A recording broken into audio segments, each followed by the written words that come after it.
अस्सलामुअलैकुम दोस्तों, उम्मीद है आप सब लोग खैरियत होंगे। भाईजान, स्प्रिंग कमेटी की प्रेस कॉन्फ्रेंस और फैसले तो सारा दिन हमने देख लिए। स्पोर्ट्स से प्यार करने वाले, क्रिकेट से लव करने वाले और खेलों से मोहब्बत करने वालों के लिए अर्ज़ है कि पाकिस्तान की टीम इंग्लैंड में वनडे मैच, पहला वनडे था और 141 पे जो है वो all out, they nailed it.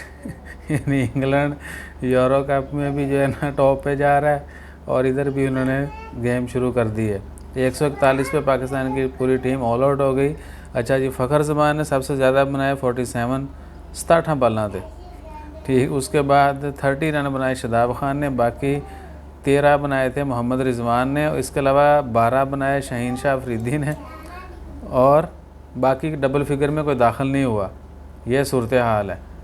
तो अल्लाह खैर करे, दुआ करें कि आइंदा मैचों में जो है ना ये बदला लें और भरपूर तरीके से लें और हमें एटलीस्ट इस कश्मकश में जब बहुत सारी और अच्छी खबरें नहीं आ रही तो यहाँ से क्रिकेट की कोई आ जाए। तो अपना ख्याल रखिए, दुआ में याद रखिए, स्पोर्ट्स को प्रमोट कीजिए और ख़ुद भी किसी न किसी स्पोर्ट्स का हिस्सा रहिए। जज़ाकल्लाह, अल्लाह हाफ़िज़।